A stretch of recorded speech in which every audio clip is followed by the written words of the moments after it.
இன்னைக்கு நம்ம வீடியோவில் என்ன பார்க்க போறோம்னா டிஸ்க் ப்ரொலாப்ஸ் பற்றி தான் பார்க்க போகிறோம். அதுக்கு முன்னாடி ஸ்பைனில் என்னென்ன ஸ்ட்ரக்சர் இருக்குன்னு பார்த்துருவோம் வாங்க. முதுகு எலும்பு நடுவில் டிஸ்க் இருக்கும். அது இன்னர் லேயர் வந்து நியூக்ளியஸ் பல்போசிஸ் இருக்கும். அவுட்டர் லேயர் வந்து ஆனலஸ் ஃபைப்ரோசிஸ் இருக்கும். இந்த டிஸ்க் என்னன்னா ஷாக் அப்சர்ப்ஷன் ஆக்டிவேட் ஆகும். நம்ம ஸ்பைன் வந்து பெண்ட் பண்ணும் போது வெயிட் தூக்கும் போது என்ன ஆகும்னா ஸ்பைனுக்கு அதிகமாக லோடு போகும். அப்படி லோடு போகும்போது இந்த டிஸ்க் வந்து அந்த லோடை அப்சர்வ் பண்ணிக்கும். அப்சர்வ் பண்ணிட்டு கம்மியான ஸ்ட்ரெஸ் தான் இந்த ஸ்பைனுக்கு எடுத்துகிட்டு போகும்.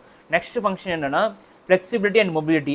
நம்ம குனியறது அப்புறம் ட்விஸ்டிங் ஆக்டிவிட்டி பண்ணுறது எல்லாத்துக்குமே வந்து இந்த டிஸ்க் வந்து ஹெல்ப்ஃபுல்லாக இருக்குது.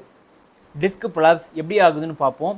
வயசானவங்களுக்கு அந்த டிஸ்க் இருக்க வாட்டர் கண்டென்ட் கம்மியாகிட்டே வரும். அப்படி ஆகும்போது என்ன ஆகும்னா சுற்றி இருக்க ஸ்ட்ரக்சர் எல்லாமே வீக் ஆகிட்டு டிஸ்க் ப்ரொலாப்ஸ் ஆகும். நெக்ஸ்ட் ரீசன் வந்து வெயிட் அதிகமாக இருக்கிறவங்களுக்கு, அதுக்கப்புறம் வெயிட் அதிகமாக தூக்குறவங்களுக்கும் ப்ரொலாப்ஸ் ஆகும். அதுக்கப்புறம் புவர் போஸ்டர். இப்போ ஐடி ப்ரொஃபஷனல் வந்து ஸ்லம்ப்டு சிட்டிங்கில் ரொம்ப நேரம் உட்காந்துட்டே இருந்தாங்கன்னா ஸ்பைனுக்கு அதிகமாக லோடு போயிட்டு டிஸ்க் ப்ரொலாப்ஸ் ஆகும். ஃப்ரீக்வெண்ட்டாக ஃபாலோ ஆகுறவங்களுக்கு அப்புறம் வந்து முதல்ல ஏதாவது அடிபடுறவங்களுக்கு வந்து இந்த டிஸ்க் ப்ரொலாப்ஸ் ஆகும். ஸ்டேஜஸ் ஆஃப் டிஸ்க் ஹெர்னியேஷன் பார்க்க போகிறோம். இதில் மொத்தம் 4 ஸ்டேஜ் இருக்குது. ஃபர்ஸ்ட் ஸ்டேஜ் என்னன்னா டிஸ்க் டீஜெனரேஷன். டிஸ்கில் இருக்க வாட்டர் கண்டென்ட் கம்மியாகிடும். அப்படி ஆகும்போது சுற்றி இருக்க ஆனலஸ் ஃபைப்ரஸ் ஸ்ட்ரக்சர் வந்து வீக் ஆகிடும். அப்படி ஆகும்போது உங்களுக்கு பேக் பெயின் இருக்கும், ப்ளஸ் ஸ்டிஃப்னஸ் இருக்கும். நெக்ஸ்ட் ஸ்டேஜ் என்னன்னா டிஸ்க் ப்ரொலாப்ஸ் ஆர் ப்ரொட்ரூஷன். இந்த ஸ்டேஜில் என்ன ஆகும்னா ஆனலஸ் ஃபைப்ரோசிஸ் ரொம்ப வீக் ஆகிட்டே இருக்கும். அப்படி ஆகும்போது என்ன ஆகும்னா நியூக்ளியஸ் பல்போசிஸ் உள்ளே இருக்க ஸ்ட்ரக்சர் வந்து வெளில வர ஆரம்பிக்கும். இதில் வந்து உங்களுக்கு சிம்டம்ஸ் எப்படி இருக்குன்னா பெயின் இருக்கும். பெயின் வந்து முதுகில் ஆரம்பித்து கால் வரைக்கும் உங்களுக்கு ரேடியேட் ஆகும். தேர்டு ஸ்டேஜ் வந்து எக்ஸ்ட்ரூஷன். இந்த ஸ்டேஜில் வந்து ஆனலஸ் ஃபைப்ரோசிஸ் கம்ப்ளீட்டாக வீக் ஆகிட்டு அந்த ஆனலஸ் ஃபைப்ரோசிஸ் டியர் ஆகிடும். அப்படி ஆகும்போது நியூக்ளியஸ் பல்போசிஸ் உள்ளே இருக்குல்ல அதுவும் கம்ப்ளீட்டாக வெளில வந்துடும்.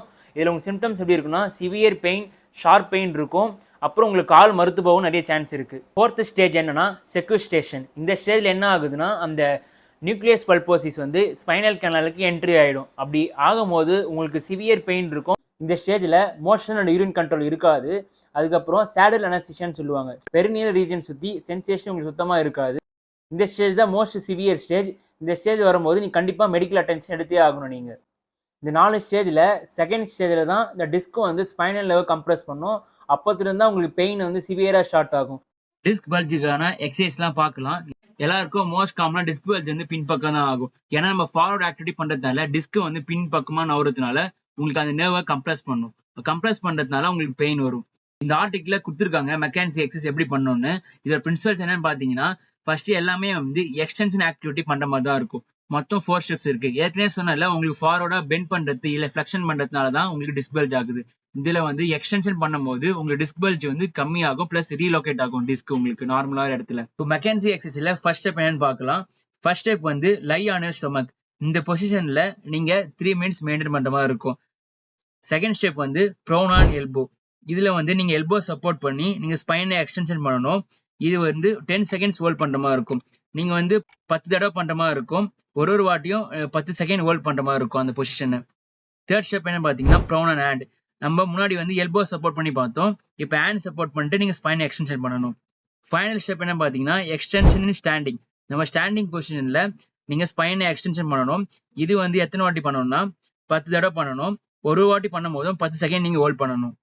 இதை மொத்தம் 4 ஸ்டெப்ஸ். நீங்க 4 ஸ்டெப்ஸை நீங்க ரெகுலரா ஃபாலோ பண்ணீங்கன்னா உங்களுக்கு பெயின் வந்து கால்ல இருந்து பெயின் கம்மியாகி முதுகுக்கு வரும். இதான் உங்களுக்கு வந்து ஃபர்ஸ்ட் சிம்டம்ஸ் உங்களுக்கு தெரியும்.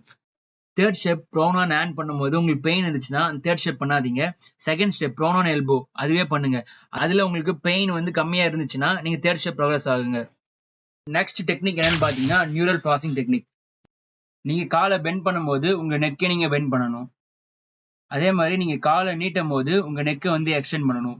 இந்த எல்லா பொசிஷனும் 5 செகண்ட்ஸ் நீங்க ஹோல்ட் பண்ற மாதிரி இருக்கும். இது வந்து 10 to 15 டைம்ஸ் நீங்க பண்ணணும். இப்போ வந்து பைரிஃபார்ம் ஸ்ட்ரெச் எப்படி பண்றதுன்னு பார்க்கலாம். நீங்க கால் மேல கால் போட்டுட்டு நீயை வந்து செஸ்ட்டுக்கு எடுத்துட்டு வரணும். இதை வந்து நீங்க ஒரு 10 to 15 செகண்ட்ஸ் ஹோல்ட் பண்ணுங்க. 10 தடவை நீங்க பண்ணுங்க. ஒரு வாட்டி பண்ணும் போதும் 10 செகண்ட் ஹோல்ட் பண்ற மாதிரி இருக்கும். அதுக்கப்புறமா இனிஷியல் ஸ்டேஜ்ல ஸ்ட்ரெச் பண்ண வேணாம். பெயின்லாம் உங்களுக்கு கம்மியாயிட்ட பிறகு லேட்டர் ஸ்டேஜ்ல இந்த ஸ்ட்ரெச்சை ஃபாலோ பண்ணுங்க. கோர் மசில எப்படி ஸ்ட்ரென்தன் பண்றதுன்னு பார்க்கலாம். இந்த எக்ஸசைஸ் வந்து பெல்விக் பிரிட்ஜ். இந்த எக்ஸசைஸ் பண்ணும்போது கோர் மசில்ஸ் எல்லாமே ஆக்டிவேட் ஆகும்.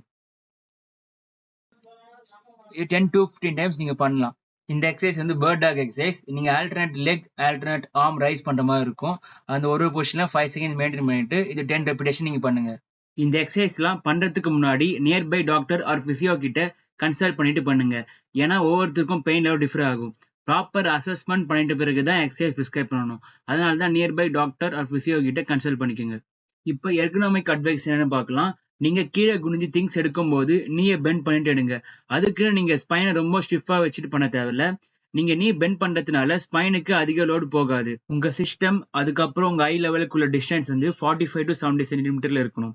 இப்போ உங்க சிஸ்டம் வந்து பேக்வர்டா டில்ட் ஆகிருக்கணும் 10 to 15 டிகிரிக்கு. அதுக்கப்புறமா லம்பா சப்போர்ட் இருக்கிறதுனால உங்களுக்கு ஸ்பைன் நியூட்ரல் பொசிஷன்ல மெயின்டைன் ஆகும். உங்க head upright under your shoulder. இப்போ எல்போ வந்து எல்போவோட ஹைட்டும் டேபிளோட லெவல் ஹைட்டும் சேம் லெவல் இருக்கிற மாதிரி பார்த்துக்குங்க. அதே மாதிரி எல்போ வந்து 90 டிகிரி ஆங்கிள் இருக்கணும். உங்க ஷோல்டர் எப்பவுமே ரிலாக்ஸ் பொசிஷன் இருக்கணும். ஹிப் ஆங்கிள் 90 டிகிரி இருக்கணும். அதே மாதிரி உங்க ஃபுட் வந்து ஃப்ளோர்ல ஃபுல்லா பிளேஸ் ஆகிருக்கணும்.